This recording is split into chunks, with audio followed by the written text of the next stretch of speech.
देश की आर्थिक सेहत का लेखा जोखा यानी आम बजट 1 फरवरी को पेश होगा। केंद्र की मौजूदा मोदी सरकार के इस अंतरिम बजट को वित्त मंत्री निर्मला सीतारमण पेश करेंगी।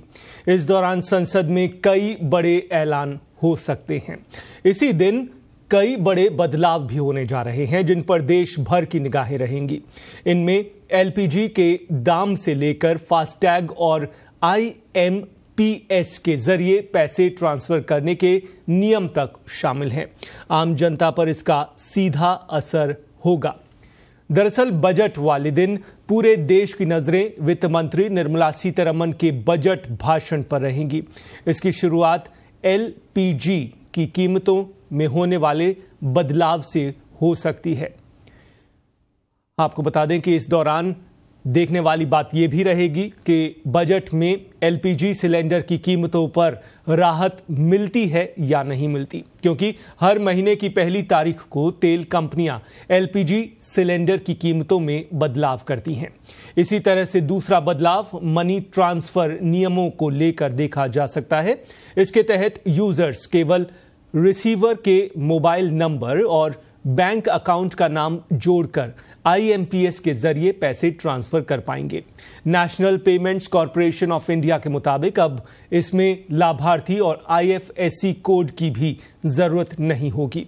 तीसरा बदलाव नेशनल पेंशन स्कीम को लेकर हो सकता है। पेंशन फंड नियामक और विकास प्राधिकरण ने जनवरी में मास्टर सर्कुलर जारी किया था, जिसमें NPS के तहत निवेश किए गए धन की आंशिक निकासी के लिए दिशा निर्देश दिए गए थे।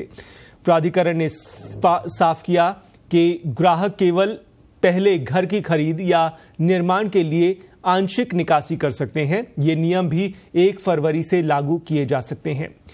इसी तरह से फास्टैग eKYC की अनिवार्यता को लेकर भी बड़ी घोषणा हो सकती है। भारतीय राष्ट्रीय राजमार्ग प्राधिकरण ने कहा है कि बिना KYC वाले सभी फास्टैग को 31 जनवरी यानी आज के बाद निष्क्रिय कर दिया जाएगा। ऐसे में 1 फरवरी से यूजर को ये तय करना होगा कि उनके फास्टैग के लिए KYC पूरा हो चुका है।